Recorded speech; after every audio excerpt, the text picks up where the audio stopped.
Hello বন্ধুরা, সবাইকে মিষ্টি অফিসিয়ালে অনেক অনেক স্বাগত। তোমরা কেমন আছো? আশা করি সবাই খুব ভালো আছে, আর আমিও অনেক অনেক ভালো আছি। আজকে নিয়ে চলে আসলাম একটা মিনি ভিডিও। দেখো, প্রথমেই তোমাদের ওয়েদারটা দেখাই। কিছুক্ষণ আগে এত মেঘ ছিল যে বৃষ্টির ফোঁটাও পড়ছিল, সাথে সাথে আমি কাপড় চোপড় সব তুললাম। আর এখন দেখো, এত রোদের তাপ, তার সাথে এত হাওয়া। তোমরা অবশ্য হাওয়ার আওয়াজ শুনতেও পাচ্ছ। আর এই দিকটা পুরো মেঘ হয়ে আছে, মনে হয় বৃষ্টি হবে, কারণ রোজই একবার করে বৃষ্টি হবে, আজকে আর বাকি থাকবে কেন? আর এইদিকে ফুল গাছটা কি সুন্দর না? এই যে এইভাবে হচ্ছে থাকে থাকে। আর কালারটাও খুব মিষ্টি না? আপনারা যদি এই গাছটার নাম জানেন আমাকে কমেন্ট করে জানাবেন। আসল কথা, আমি এই নামটা ভুলে গেছি। আর ঘরে রান্না করতে করতেই আমি আপনাদের সাথে ভিডিওটা শুরু করেছি। তাহলে চলুন ঘরে গিয়ে রান্নাটা কমপ্লিট করে ফেলেই।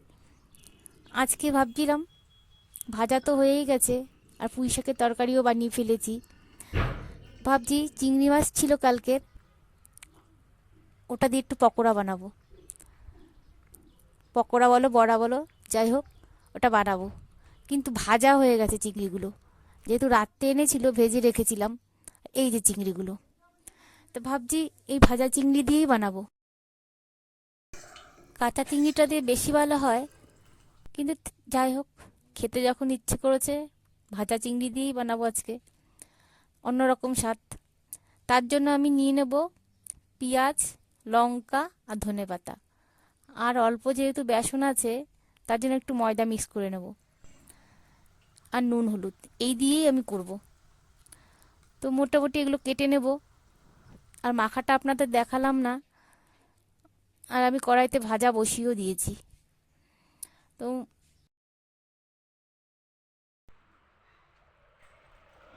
আর বড়া ভাজতে ভাজতে বাইরে প্রচণ্ড পরিমাণে বৃষ্টি শুরু হয়ে গেছে।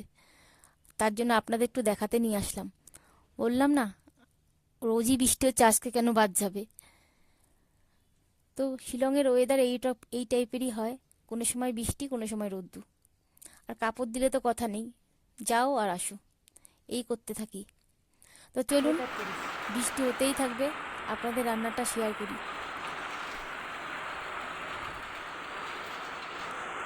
আর এই যে আজকে কি কি রান্না করলাম: বেগুন ভাজা, কাঁকরোল ভাজা। আজ ওদের জন্য একটু চিংড়ি মাছ রেখে দিয়েছিলাম, অনেকটাই চিংড়ি মাছ ছিল।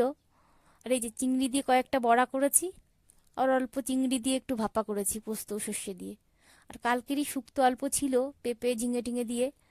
আর করেছি পুঁই শাক, বললাম না, পুঁই শাকের তরকারি, কুমড়ো আর আলু দিয়ে, বেগুন দিয়ে।